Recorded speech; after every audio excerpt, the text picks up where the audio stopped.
Hey, I'm Morgan, and this is the PS We Expire podcast. One of the schools I was sent away to when I was 15, my parents split up and everybody sort of, the family just kind of imploded. And I was at a Quaker commune farm school in New Hampshire, where part of the Quaker tradition is silence, a lot of silence. And I think that at that time in my life, I was so young and life had become so uncertain, and I felt so alone, actually. The silence was a really nice sanctuary for me. And I mean, I had friends there, but I just was in such a emotionally raw state at that time. So the silence became part of, every day there at this school. Silence was part of the school. And that became something without my knowing it. It's sort of like early meditation. And I'd say, the music was something that stayed with me. I eventually got married, had children, and then was my ex-husband had other ideas. He remained a very good present father for my children, but we were divorced, and he and I are still, good friends. But it was a difficult time, and I had to figure out, what am I going to do to be home for my children, because they were only 6 and not quite 4 years old at the time, and also to earn some money. And so I began teaching. I never thought I wanted to be a teacher, but I began teaching piano privately from home, and I'm still doing it. And it was such a wonderful surprise how much I love it. Kids are so much fun to work with. I work with adults too. But that was something that I did. And one of my students was an adult, was working at New York University. And he put me on the mailing list for a catalog they had for the School of Continued Professional Studies. And in it, I would look at these courses and I think, oh, this would be really fun, but I just didn't have time. But eventually my older son went off to college. My younger son was driving. I think he was a senior, maybe in high school at that point. And I had time where I did have some freedom. And there was a course offering for becoming a life coach. And it was a 2-year program. And I thought, well, that's something I could grow old doing, that's what I was thinking about, is what I could continue to do as I aged. And hopefully, life would bring more wisdom and would be an asset rather than a disadvantage. And so I enrolled in the program. It was 2 years long, and one of the books was called The Mindful Coach by Douglas Silsby, that was required that we read. And it had a lot of references to Buddhist teachings. And the way he talked about some of the foundational parts of Buddhism, mindfulness, understanding impermanence, all sorts of main sort of cornerstones, really piqued my curiosity. And I began seeking out more books to read on the subject. And everything I read really resonated very strongly for me. And so every book that I read said, if you really want to take these teachings into your life and weave them meaningfully into your life, you need to find a teacher. And that seemed like it would be a tricky thing to do. How do you find a teacher? How do you even know if you found a good teacher? Because that's really important too. And I figured I'd have to go into New York City, which is a train ride. It's not that far, maybe an hour or so. And so I Googled and found that 5 miles from my house. I had probably driven past it many, many times, had never even noticed it, because it just looks like a white kind of farmhouse. It was a Tibetan Buddhist Center for Universal Peace. And it was while I was going there that I met Tibetan Buddhist monks who were just amazing. Just such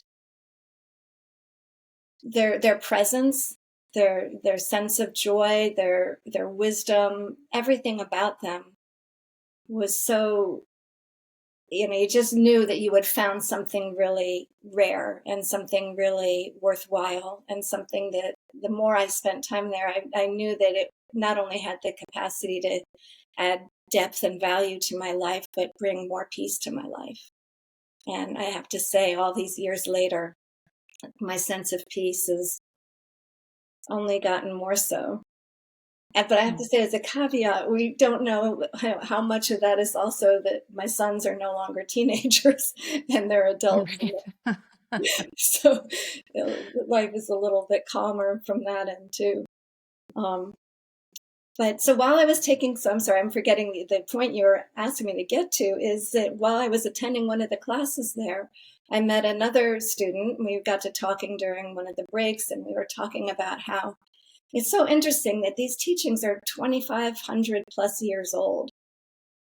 And human nature is human nature. They're still so relevant and so practical. And we, as we, even now, but even then, we were observing the amount of stress, anxiety, anger, all these things that we feel and around us culturally. And wouldn't it be nice if these teachings could be presented in a way that could be accessible for an average Westerner, without having to, go find a monastery, but just to get some of the basic introductions to it. And then if it appeals to someone, then of course they can, take a deeper route. Turns out he was a publisher, or is a publisher, and had a small imprint that was dedicated just to books on Buddhist teaching, which we call the Dharma. And I had told him I had done a little writing, and he said, well, why don't you take a stab at writing the first 10 pages of this idea that he had in mind of taking a particular Buddhist teaching taught by an 8th century Buddhist monk named Master Shantideva. And this teaching is on the Guide to the Bodhisattva's Way of Life, which is also known as the Six Perfections. And so he gave me the idea. It was to be fiction, but taking passages from Shantideva's teaching and sort of weaving them into the story, but creating characters to sort of illustrate the teachings. And he said, we need to have a teacher character and a student character. And that was really what I had to go by. So I wrote the first 10 pages, and he liked them well enough that that became the first 10 pages of the first book. And then I've written the second book and the third book, and now the fourth book has just come out in January of this year. Oh, fantastic. I think the approach to weaving truth into story really taps into some of the deepest parts of human nature. We've always learned best through stories, and stories stick with us in a way that facts don't, because they tap into something deeper and more resonant amongst all humans, that it's very easy to picture yourself in the role of the hero or the heroine, or the person who overcomes the struggles and is triumphant at the end. And some of us, want to see ourselves in the role of teacher as well. Can you talk about this most recent book? Sure. But just to say about story, I think that the reason is because we connect with the characters, and then it connects with the heart. It's not just an intellectual, cerebral thing, but it becomes something that we can experientially participate in as readers. But this book, How Joyous Effort Works, is following the main character, Troy, who is a young man in his early 20s. And I will say that these books have been written in such a way that they could be read in any order, even though it does follow the same character. It was the request of the publisher that someone could pick them up in any order and they would not feel like, oh, what have I missed? So I've been weaving the story of each previous book into the successive one, if that makes sense. So he, in the beginning, had come home from college where he had basically failed all his courses.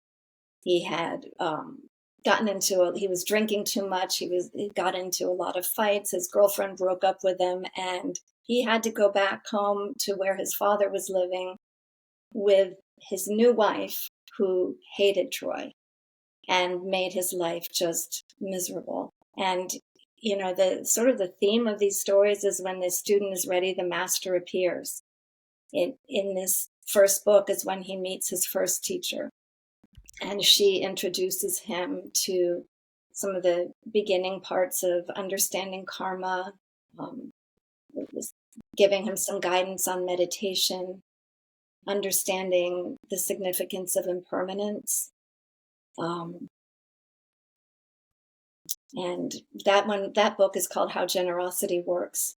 And so as he goes along, he meets a new teacher in each book. And then finally in this fourth book, he's had enough experience with these first three teachers where he's like, it's been nice to just happen to meet these teachers, but I think I want to spend at this point, it's summer. He's off. He had gone to community college and he was taking a break for the summer, and decided he really wanted to go more deeply into studying the Dharma.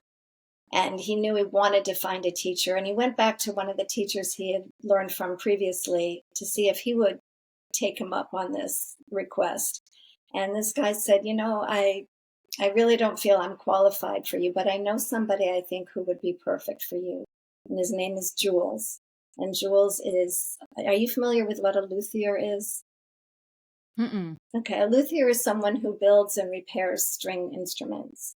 And Troy is a guitar player. And so this was a double bonus for him to find someone who could be a teacher, but also he could learn from, some of these techniques of the luthier.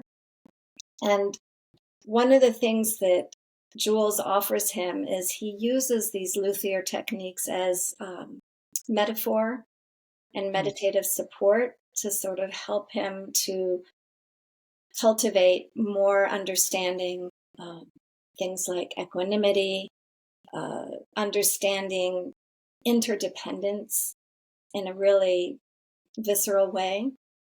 And one of the things that Troy is also struggling with is he wants to know, how can I live a regular, ordinary life, which includes he has a girlfriend he hopes will marry him. He'd like to have a family. He needs to have a career. He's still trying to figure out what he wants to do. So he's really on a seeking part of his life, as many are in their early 20s. And how can I balance all that? Can I do this and also have a very dedicated spiritual practice, which by this time has become really important to him because he's recognized the benefits already of how these teachings have influenced his way of understanding life, understanding challenges, and understanding his role in creating life differently. And so that's one of the things that Jules helps him with, to understand, my feeling is the value of any spiritual teaching is in its ability to be applied to daily life. Mm. And that's one of the things that is an important part of why I've written these books too. That's wonderful. What does the joyous effort mean? So joyous effort is like when you understand the value of something, as Troy did. He's like started to work with these teachings and he's like feeling the benefit. And that this value isn't really in this Buddhist teaching, it's with the intention to benefit others. That's a huge part of this. As he's starting to see the things that have changed in his own life and in the relationship with that stepmother that hated him so much. I mean, he's really stepped up to the plate, used his practice to make positive changes even in that relationship. When you understand the value of something, then your effort to pursue or to persevere is going to be a joyful one, because you're like, I'm excited to do this because I know that this is going to deliver a positive result. So that's joyful, joyous effort. I think a lot of people can resonate with this feeling of feeling lost and feeling unsure of their place in the world. And perhaps that really does contribute to navel gazing. It contributes to us being much more, perhaps for a time, necessarily self-centered. Because if you're feeling purposeless, then the effort doesn't feel joyful, because you're always spinning your wheels wondering, what's the point of all of this? I don't feel like I'm contributing. I don't feel like I'm aligned. I don't feel like I'm pouring myself into the things that I'm doing. And I'm curious, a little bit about this, this phrase that many of us have heard many times, is that when the student is ready, the master will appear. And I'm curious about if there are things that we can do to ready ourselves so that that next thing can happen. I think that's something that's easier said than done, because Mm, I can remember being young, and I can remember like feeling so lost and feeling like, why doesn't, God or whoever just put a neon sign in the sky for me and tell me what to do? It's just like you feel like, okay, I'm here, I'm alive, now what? mm, Why am I here? You go through all that questioning. But I have to say, in hindsight, at this time in my life, when I have the vantage point to look back and connect the dots and see that how just being open, I think that's a key thing, is to be open. Um, that's sort of when the teacher could be, the teacher might not come in a physical form, or it might not be a certain person, but I think that life is a teacher in a lot of ways. And so if we're open, I think that we're able to experience that. I think that when we're in that place where we're feeling so lost that we're really down on ourselves. I don't know about other people's experience, but I know I was. Um, and condemning and critic, that's where that self-absorption kind of works against us. mm, Um, which is a natural thing to happen when you're feeling lost. You're like, okay, what's the matter with me? Why can't I figure out what I'm mm. supposed to do? But I think that when I say open, being open, I'm wondering if that might also just include lighten up on yourself. You're only human, and you're not the first human to come along the pike that has had questions and has wanted to live a meaningful life. And sometimes, we just have to allow life's experiences to sort of groom us in that right direction. I wish I could. There's a quote by Rumi about something about living into you have these questions, but I don't know it well. Maybe you're familiar with something about living into the answers. Have you heard that Huh. quote? No, it's not ringing a bell, but I mean, that makes perfect sense. The question that just came up for me was this idea of openness. If we want to cultivate an attitude of openness in our lives, I automatically started to think about all the things that make us contract and pull in and armor up and tighten up. And immediately what came to mind is fear. So the more that we pay attention, the more that these things are coming into our awareness of things that we are afraid of, the more isolated and closed up and contracted we feel. And so I'm wondering if you could talk about perhaps some of the practices that we can introduce into our lives, or perhaps come back to, return to, that help us live a life of more openness. All right. Well, I'm gonna take a stab at answering that, but I think that it's pretty vast. I don't think there's like a one answer, but I think that when we can understand, and this kind of speaks to the name of your podcast, P.S. We Expire, that life is impermanent, and that the fact that we are alive is a pretty amazing thing. And that we don't know how much time we'll have. And so as long as we're here, it's like, how can I bring some benefit? How can I use this life in a wise way? And one of the things we can think about is, that understanding is really important to, that life is precious. And the fact that we have one is a pretty remarkable thing. And then we can also understand karma, which is the cause and effect. And granted, bad things happen to seemingly innocent people, but yet while we're living, we still always have this opportunity to strive to create like more positive actions that will lead to more positive results. And so when I say that, that's also the Buddhist teaching, which not everyone is going to necessarily be on board with, but of previous life and future lives. And so karma doesn't say, okay, the clock starts ticking right at the day that you're born. It's been, a continuum and will be a continuum.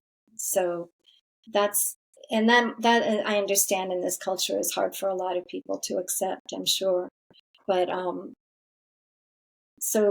but even without believing in previous lives or future lives, just sort of thinking like, what's the best thing I can do? What's the next best thing I can do to move in a positive direction? There's so many things. Meditation practice, understanding the influence of our thoughts and how fast our thoughts are constantly moving, but every thought will influence a feeling. And so when we can sit quietly in some kind of mindfulness meditation where we're noticing our thoughts, we can also train ourselves to notice our feelings. They're sort of like the barometer, telling you, if you examine what that feeling is, you can then trace it back to what is the thought that preceded that feeling. Because our thoughts are happening so fast, we're not even aware of them half the time. Well, actually, most of the time. And meditation is a method of familiarizing your mind to something. And so when you think about if a thought per second even, and somewhere I think I did the math at some point, I think it's like 54,000 waking seconds in our day, that we can have that many thoughts that we're not aware of, but I've read that there's a study that showed that these thoughts are often repeated every day after day after day, the same thoughts. And so that in essence has become our unconscious meditation, which just seals in that cycle of that thought precedes this feeling. And so by cultivating mindfulness of what's going on, and meditation is a really helpful tool to help us slow that down a little bit and train our minds to be aware of what are those thoughts we're thinking that are driving those feelings. I have never heard the phrase unconscious meditation before, and it really sparked my mind right there, because it's true that I have a meditation practice, and it has been hands down one of the most pivotal and important practices of my daily life. It has changed so many things, and people who listen to this podcast know that I speak about it ad nauseum. But to have a gap where you can observe your own thoughts instead of just letting the hamster wheel run is an incredibly powerful skill to develop. And what I appreciate about this phrase, the unconscious meditation, is it helps really clarify that this is always happening underneath our awareness. And so if we can introduce practices that bring the things that are unaware to our awareness, that's when you have the opportunity to change. And I wanted to make a comment really quick for people who kind of balk at this idea of karma. The way that it is helpful, I think, for many Western people to think about this idea is the phrase generational trauma is, it has become more popularized now because we're understanding things like epigenetic expression. So that, something that is just so wild from biology is that the eggs from your grandmother's ovaries are what you are. That this the gene expression in the womb and in the development of these cells matters. It sticks with you. So Mm, there is a biological component to understanding this idea of it's not just what's happening right now in my individual life. I'm a product of what has happened generations before. mhm. And knowing too that our environment, the way that we're raised, the way that our parents respond to our needs is also a byproduct of the way that their parents responded to their needs and their parents responded to their needs.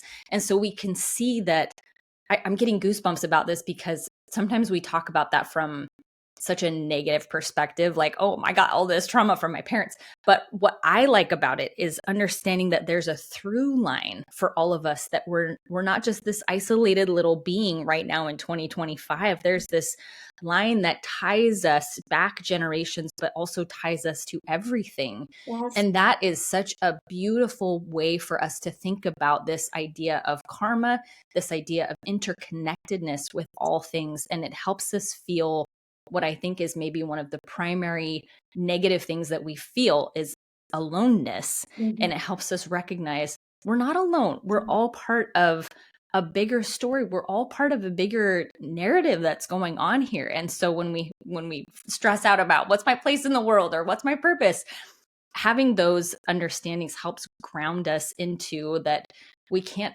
ever be apart from any of this. And just that knowing that we're not alone is it makes you brave.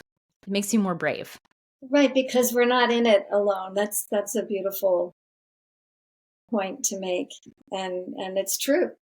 And we think about all the things, even if you live by yourself and you rarely go out the door, you're still Mm. so interdependent on the people that have, or the animals that have, somehow contributed to the fact that you have food that you can eat, that, who figured out how to get electricity into your house. So all you have to do is turn on a switch and you have light. I mean, there's people we don't even know that we can be so grateful to.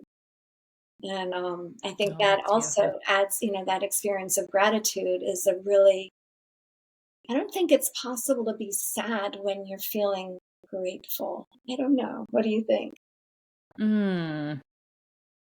Or alone, maybe I- that's. Yeah, I've thought about this a lot because of, my experience with my daughter. She had special needs and passed away a few years ago. And one of the things that I've learned is that we don't need to choose. We just need to be present. So I often was like, oh, I need to feel grateful about everything that happened. If I'm feeling sad, then I'm not feeling grateful. And really what I've come to believe is that the gratitude is not separate from the sadness, but Mm, somehow it just kind of comes along with it. That I can be grateful that I get to go I got to go for a walk this morning. mm-hmm, And that also reminds me that my daughter's not here to need me in those moments. And so I just have to learn how to hold space for both of those things, and they're not mutually exclusive. And that's, I think, one of the really wonderful things about this way of viewing the world is that we don't have to view it as dualistic or that there's this dichotomy all the time. And it reminds me a little bit about what you were talking about with this book, is that Troy's wondering, how do I integrate my spiritual practice into my daily life? How do I integrate these beliefs about that I'm not separate from anything, but also the practical experience of being separate from things? Like, how do I integrate knowing that everything is okay and also there's suffering right now? How do I I integrate all of this into my daily life? Yeah. And so I'm wondering if we can talk a little bit more about, and I guess it's probably not like a question and answer type of thing, but if we could explore this topic together of having one foot in both realities. Like, how do you move forward integrating our awareness and our spirituality into our daily life? Because many people are, looking at what's happening in the world and saying, like, this is the worst thing ever. And how do I still love other people and have compassion and empathy for people who believe so differently than I do? So can we just explore this together, this idea of walking with kind of one foot in both planes? Yeah, maybe it's a little like what you said about when you're taking a walk and you're feeling gratitude for being out and taking your walk and having the sadness of your daughter not being here at the same time. But you're still, like you said, they're not separate experiences, if I understood you right. Um, Mm-hmm. but I think that for me, I know I'm coming back to karma, but if we can just even think of cause and effect instead of using the word karma, just cause and effect. What were the causes? And they talk about conditions too, causes and conditions. It's like if you have a seed and you put Mm. it in a jar, it's not going to grow. It needs to meet its right conditions of the right soil and the right temperature and the right amount of moisture and right amount of light before it can grow. So what were the conditions and causes and conditions that led us to this place that we're in right now? And in understanding that cause and effect, what can we then do, even if it's in our small little capacity, but what can we do in a small or greater capacity to make it, to move the needle in a different direction? Um, and as far as the people that don't see things the way you and I see them or somebody else sees them, I think it's for me, finding compassion comes when I understand their suffering. And the suffering comes from this, I don't want to say ignorance because that sounds like I'm being arrogant, but when I say that word, it means like just not understanding the full fallout of how things come to be and what their experience will be in another time. It helps you to feel some compassion for what they, how do I put this? What they're feeling now is like the right thing, but perhaps it's a mistaken thing. But who are we to know? We can't think that we're Mm. so high and mighty that we have it all together ourselves. So we need to have a little humility in there too, and our own suffering, and just it's just part of being in the world. I think it just comes with a territory, just like there's air to breathe and there's a sun that shines. There's also going to be human nature as human nature, and it comes in all sorts of ways and facets. And that's just, in the Buddhist word is samsara. It's like, it's the nature of our existence in many ways. Now you say Mm. something. What do you think? I think that's accurate, that still keep coming back to this picture of the contraction, that we can't insist other people use our litmus test for what is good or true or right. Mhm.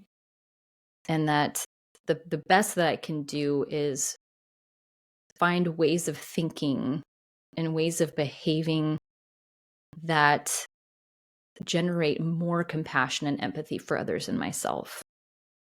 And that is the only thing really that feels solid to me. And I think a lot of it is being mindful of what's kind of coming across the desk to us, the that's coming into our ears and our eyes, the things that we're learning and reading and seeing, to ask ourselves these questions like, is this helping generate more compassion for other people? Or is it actually making me hate people? Is it making me afraid of other people? Is it making me feel like I need to sequester myself away from other people? Is this helping me become more open? Right. I And think, that, yeah. So I guess it's that sort of like evaluating even the accuracy of some of these things that you're reading that are coming across. Is it based on truth or is it not? oh, that's a good question.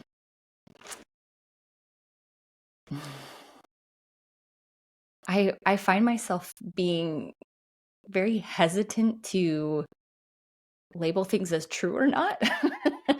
And Serious. instead, ask the question of, is this useful?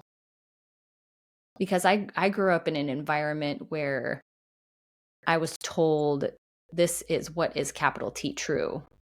Ah, And, it made me very, it helped foster this belief that it was like an us versus them, that it was, I've got the oh, truth and they need it. ah, And having a child with a terminal illness blew all of that wide open, because really what it did was it made me aware that there's so much more happening outside of what I'm aware of than there is happening inside of what I'm aware of. There's so much that I'm not privy to. There are so many, to your point of the conditions that the seed needs to open. There are so many conditions for other people that I'm completely oblivious to. And that my belief about having the truth, capital T truth, actually made me not be able to look at those things, because the understanding of the conditions made everything much more gray than black and white. And it's a much more difficult place to live, to admit our lack of control and our lack of like a grasp on what is real. mhm. It's much more difficult to live in this gray area. And yet I have found so much more peace here and so much more compassion and openness to And others, and so much more love for myself here. when you say here, Because there's, when you say I here, mean, here, like at this point in my life, and at this point in my personal and development, and it's so much more fun to not be mired in judgment all the time. so my question then is that same thing of feeling like truth with a capital T. Do any of us really know it? And does that help when you see something that comes across your desk, or that that you say makes you feel a certain way? If tweaking that, like how you're perceiving it, to sort of like that there's so much we don't know, and we don't understand the other people's place and where they're coming from. And all of this is just sort of, we're always in motion anyway. Things are always, Mm. Something comes up and passes. It's just never not been this way. Does that kind of help to relax that feeling for you when you can not hold it, like to not concretize these things that come in front of you? Oh, definitely. Yeah. Yeah. Yeah, I appreciate the metaphor of you never step into the same river twice, Yeah. because you're a different person and the river's different. It helps to not be so rigid. The flexibility that comes with embracing our lack of control and lack of grasp on reality, I suppose, Right. allows there to be such greater flexibility an acceptance for what is. I was talking with a woman yesterday who has a child with a disability. And we talked a lot about what it means to have radical acceptance, what it means to stop resisting what is, and the beauty and peace that comes with living with open hands. It's not saying I'm okay with this or I like this or yes, please give me more, because all of those things that come along with, having a child with a disability are very, very, very difficult. Yeah. But it enables us to stop swimming upstream, or resisting what is reality, and instead allows you to work with what you've got and say, okay, like, I don't like this. Right. But I'm here and I can accept what's happening, and I can use this as a tool for growth, and I can use this as a tool for connection and for moving into greater love. Wow. That, I would imagine, probably took some time to grow into as well, Oh, to yeah. get to that place. For sure. Yeah, no, but that's really huge. It's really huge. I wanted to ask, take a left turn. I wanted to ask about how music has continued to be a part of your teach. You said you're still teaching piano lessons, which I really love, and how music is part of perhaps your spirituality, your practice in your life. It's funny. It's been so much a part of my life, and I never had any ambition to be a performer or any on stage or anything. I just really love music and I love to play. So it's almost like asking someone, how is cooking part of your life? It's just Mhm. something that brings me pleasure. It's something that I love sharing with the children and seeing them, catch on to something and go from, barely knowing how to read words to being able to read music. And, it's like having another language. I love the connection with the people I teach. But for me, a lot of times I've always felt that there are some things that just have no words. Some experiences that to try to put them to words is just, they just aren't. And one of the things I love to do more than anything is just to improvise, to make music, just to play whatever comes out of me.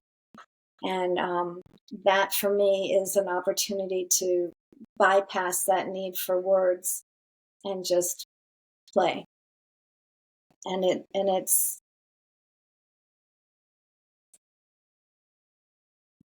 I don't really know how to describe what that is like. But I do know that when you hit certain roadblocks in life, or whether just emotional or tangible roadblocks, to be able to go to the piano and just play, oftentimes will open something up. It's sort of, I don't know why, and I don't know how, but it's just a different vehicle, maybe.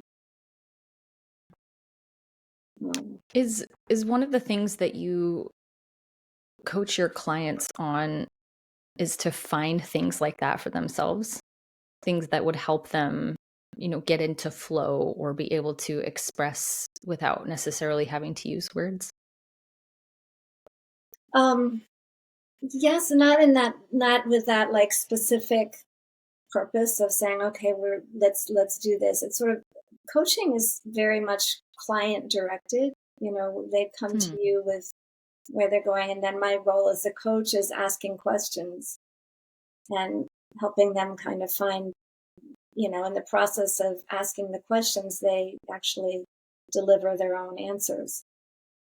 Sometimes it's, maybe that's similar. Like sometimes just playing the piano, if I've been blocked on something, that it's just another way to access it. And it may be somebody else that's you're in conversation with can ask that right question that kind of gives you that answer that you already had. There's that. In terms of the music and spirituality, I did do sometimes this might sound really corny, but sometimes they're almost like prayers. You know, if I could,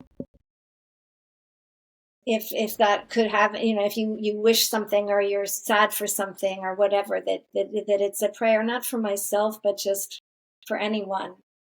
And I made a CD a number of years ago called Compassion. It's called Piano Mandalas Compassion.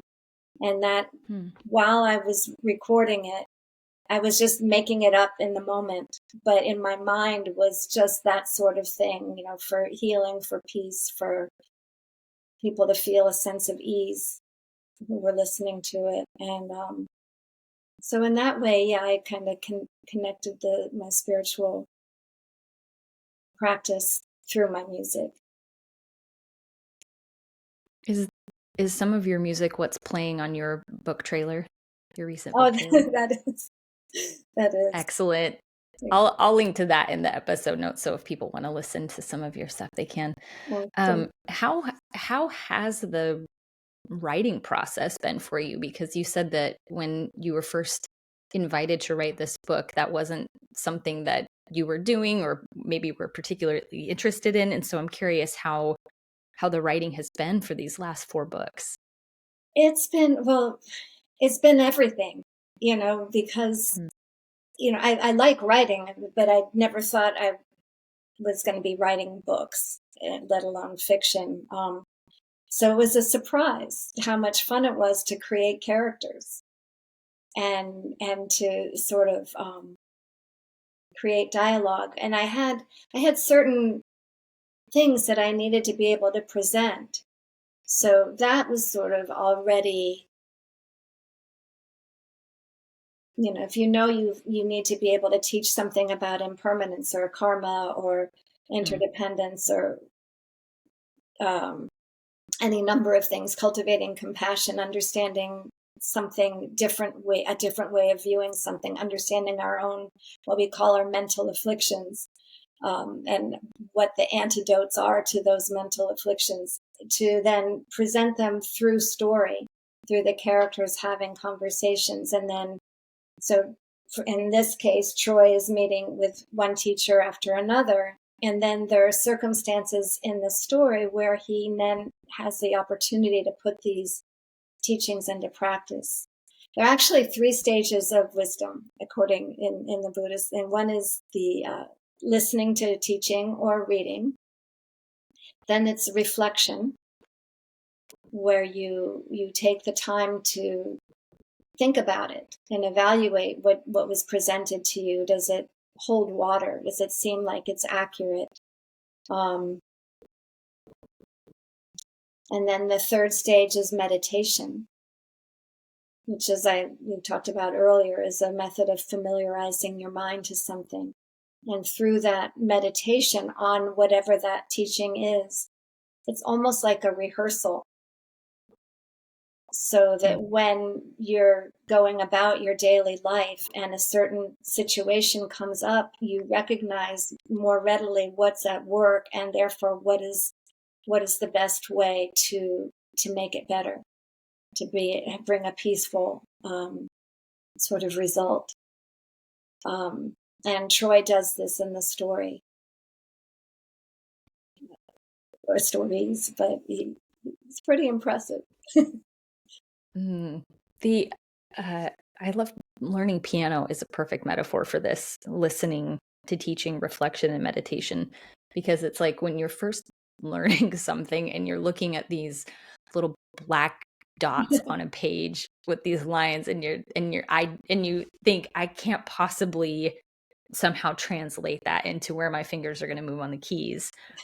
So this is the listening to the teaching. You're having a teacher tell you, okay, this is an E, this is a key signature, this is the time, you know, this is a staff. You're learning all of those things. And then in the reflection, you're thinking about this. This is the process of learning for all things. You're thinking about it. And then the meditation is when you finally get to the point where you don't have to think about it so hard anymore, because it's kind of coming on its own. And that's how the progression of learning anything is. Really, it's the child that's learning the letters and then is learning the sounds and then is learning the words, and suddenly they're reading. It's the And I think many people, what's that? it's the practice too, which Yes. is like the meditation is kind of like the practice. Yep. And I think a lot of people, when they're learning new skills, kind of get stuck on number one and number two, where they're doing the reading and they're maybe thinking about it a little bit, but then they get stuck in that frustrated learning space where they don't allow themselves to maybe rest even, or to put it into practice enough. And so many people who have like tried to adopt a meditation practice kind of get stuck there too, where they're like, I can't sit still. I can't, my thoughts are too loud or whatever. But instead of recognizing like, oh, you're just doing the reps right now. It's Yeah. going to get easier over time. And this will become more of a second nature to you the longer that you do it. Yes. And with that, yeah, so there's the practice helps it, like you said, to become second nature, so that you're reading those notes and you're not thinking that's E, that's G, that's an H, or Mm-hmm. whatever. You're just like, it's just spontaneous. Like you don't look at each letter in a word and sound it out. You recognize the block of the words and the sentences. Um, there's there was something else I was going to say and I just lost it. Um, yeah. The people that say they can't meditate, you hear that so often, that their thoughts are just too busy and they just can't do it. And I think to that I would suppose that this is that constant, that noise is going on in your mind all the time anyway. Mm-hmm. That's always going on, and that's the reason why sitting in meditation would be a useful thing, because those things are running you with like no, like blindfold. You're just kind of running through life with that kind of busyness going on in your mind all the time, and it's not very focused, I don't think. Yeah. When I was on my walk this morning, it was pretty windy, and I'm watching this little leaf spin in and travel down the road in front of me. And I was thinking how often that's us, that we are just kind of being blown by what's happening and we're going down the road, but as sentient human beings, we are able to move of our own volition despite the wind. And I think that that's what the practice of meditation, some of these other mindfulness practices are, is that you stop letting your mind be like that little leaf that's just getting turned over and blown down the street. It's like you become able to ground yourself in the present moment and decide if you want to move in the same direction that the wind is or not. it's So it's a mm-hmm. what a beautiful teacher that leaf was for you this morning. You were talking It about really was, yeah. your peers. So maybe that's an example of being open, and that you Mm-hmm. have that openness, that you're walking and you see that leaf, and you translate that into something so beautiful, and and something that you actually take in as a sort of an affirmation of something you might have already known, but as a teaching, it kind of. Yeah, that makes me think that perhaps all of us know what helps us be ready for the teacher. We're all aware of the activities that we do or the things that we do that make us feel relaxed and open. So for some people, it's going to be playing an instrument. For some people, it's going to be going for a walk and maybe listening to music, or it's going to be cooking, or it's going to be painting or something. Like we all know what these tools are, but we kind of get, I don't know if it's partly because we're in a society that really is heavy-handed on productivity and efficiency and effectiveness. And so for some reason we've convinced ourselves that those things aren't important to do because They don't Yeah. produce any like tangible, successful result or something. But Exactly. I would argue that that's one of the most important things, one of the most important activities that we could participate in. Well, I would agree with you. I think that, along with all that need to be productive is we like to be distracted. I'm saying that Oh yeah. collectively, and that's why you have time on your hands. You have no problem spending, not you, I'm not speaking to you directly, but one has no problem spending a half an hour just kind of flipping through posts on Instagram or TikTok or whatever. But God You has, definitely can lump me into the collective you there. okay. But you also will take the time to sit and quiet your mind and cultivate some Mm, awareness too. But I'm saying that there are people who will do that, who will say adamantly they cannot sit and meditate. They're too mm-hmm. busy or they don't have time. But they can just let something else feed their mind incessantly. And Yeah. it's just to me, that's just to let something else feed my mind that unconsciously is a really not a comfortable place to be for me. Hmm. Yeah, I think it makes sense if we think about I don't know. I One of the most helpful things for me really has been understanding that our our bodies and our brains will always trend toward what is easy. And so it makes sense that we would, eat carbs, for example, because it's the easiest source, or, sugar, it's the easiest source of glucose. It doesn't require so much of our energy to break it down into usable things. And in the same way that it's it makes sense that we would want to be fed these bite-sized 30-second social media posts instead of sitting down with a peer-reviewed journal article or a book or a long form content that is much more difficult to digest. Right. And I think even just our awareness around that and our acceptance of, oh yeah, this just makes sense that our biology, we would always trend towards the path of least resistance, Mm-hmm.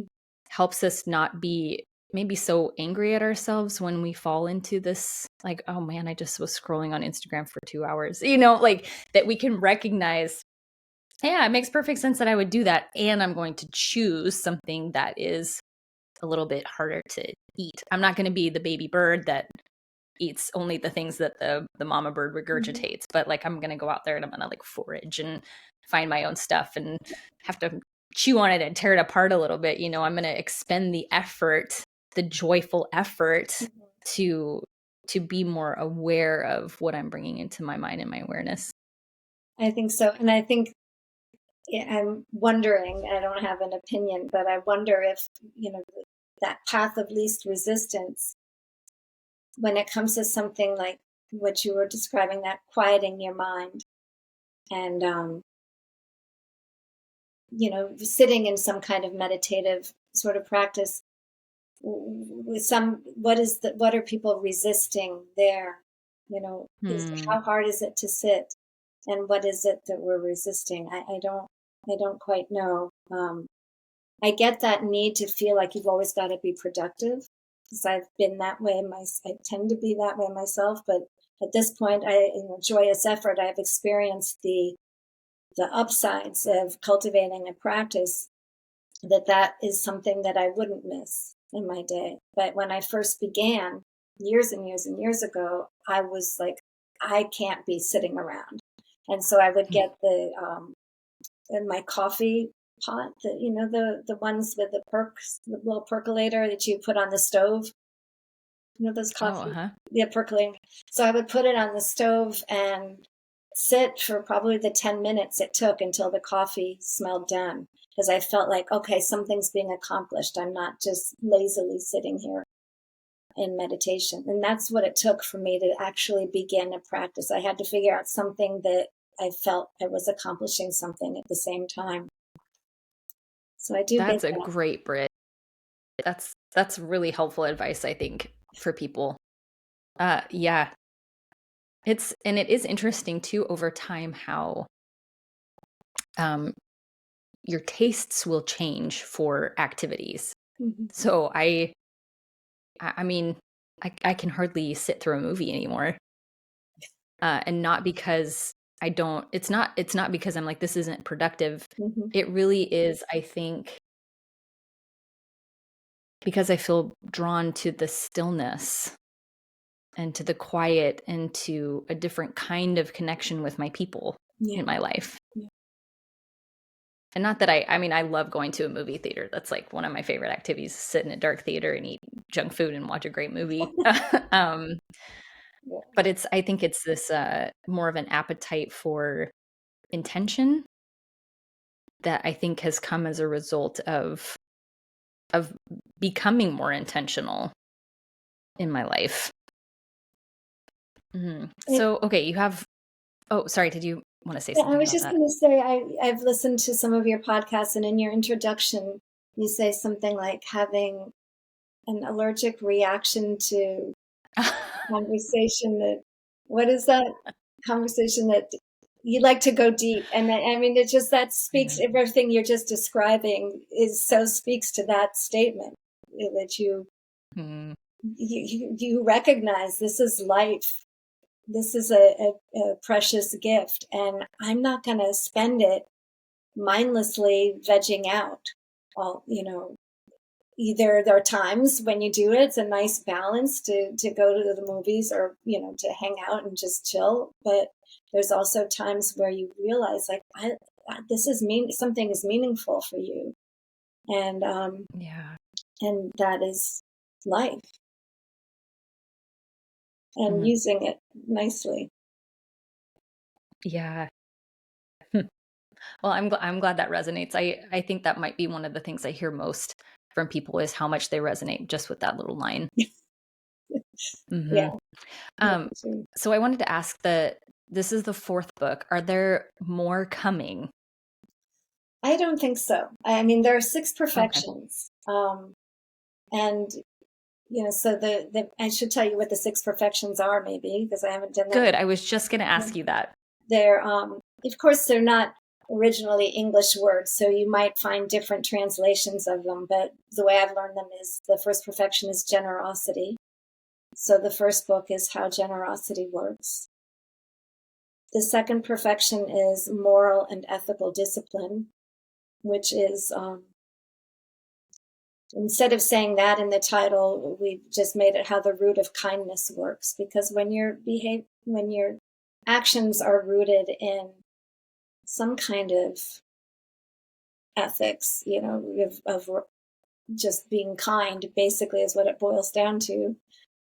So it's how the root of kindness works. Then the third perfection is the perfection of patience. And so we've got how patience works. The fourth is joyous effort. The fifth is concentration, and the sixth Mm. is wisdom.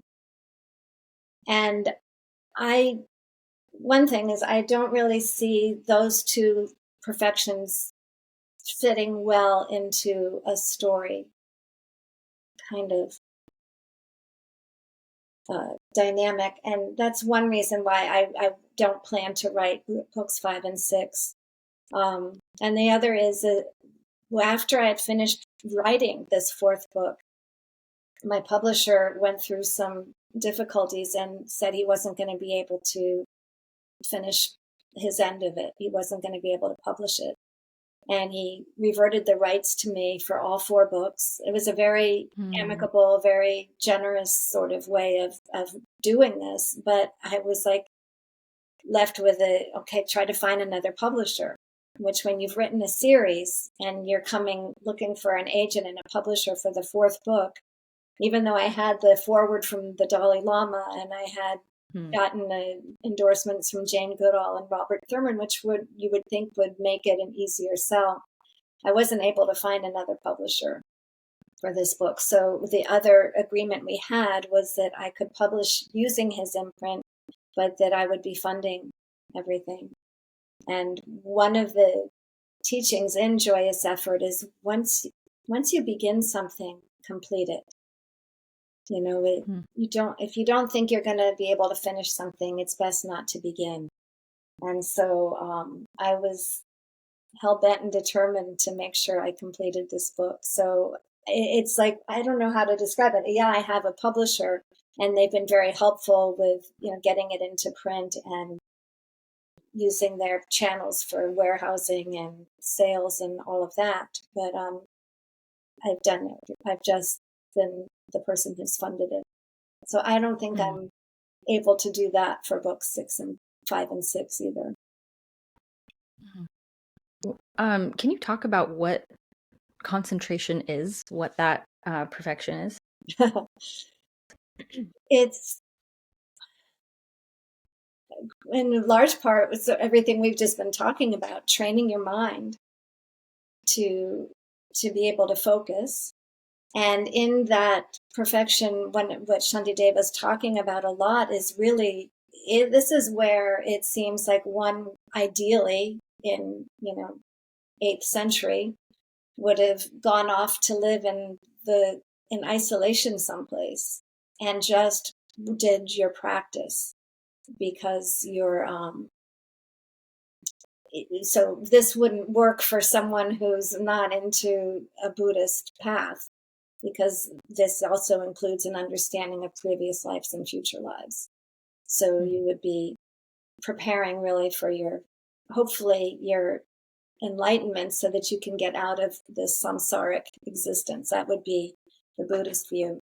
But to translate that into just a contemporary Western life, it would be, I think, more about just really, like you say, like, I'm not going to watch mindless television that doesn't really contribute to my overall well-being. Um, you wouldn't engage in petty conversation. You would spend time in meditation and deepening your understanding and your wisdom. And that's really, somebody else could probably give you a more full explanation of it, and probably a more scholarly and academic one, but that's sort of my version of the cliff notes of that. I think that's actually an extremely helpful way to talk about it, because coming back to this idea of someone who says, I'm too busy for meditation, I'm too busy to introduce this kind of practice into my life, or if it's not meditation, I'm too busy to do my painting, or I'm too busy to take a walk. I think part of it is because we think that any semblance of enlightenment or any semblance of increased awareness has to happen apart from our regular life. Like it's the monk who Yeah. goes away and is then able to focus on those things. And I remember listening to, I think maybe it was Ram Dass, talk about a mother who would say, like, I can't meditate, my kids always need me. And he would say, like, that is your practice, is being present with your children is your practice. And I've really taken that to heart, to say, the goal of all of this isn't to become separate from our lives, but it is to be in our lives more fully. It is to learn how to be present with our internal world, our emotions, our feelings, our thoughts. It's learning how to be present with that, and then becoming more present with other people.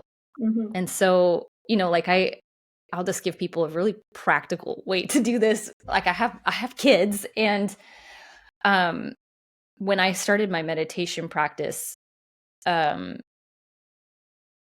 had to also teach them what conditions were okay for them to create around me while I was meditating. So my rule was, if it's an emergency, yes, you can interrupt me. That's fine. I will always be available in an emergency. However, if it's not an emergency, you are welcome to come and sit next to me quietly. Mm-hmm. But I'm not going to talk with you or anything. So often, especially in the beginning, my son would come and lay on the ground next to me and put his head in my lap, and I would just rest my hand on his shoulder Sweet. and continue my meditation practice. It's a reminder again that these things are not so that you can be away from your regular normal life. It's so that you can integrate all of this into your relationships and into Yeah. your daily life. And what a beautiful thing you've shown your son and your other child too, that this is something to do. This is Mm. something to work in your day. We're not always working. It's a, it's a, Yeah, it's good. I'm glad you do that. And the me fact that too. you like And to, it's hard. well, I remember when I thought, oh, I think because having raised children, but I think maybe this is why it's the monastics are so often celibates. It's just like you you can't you really kids need a Hmm. lot of attention.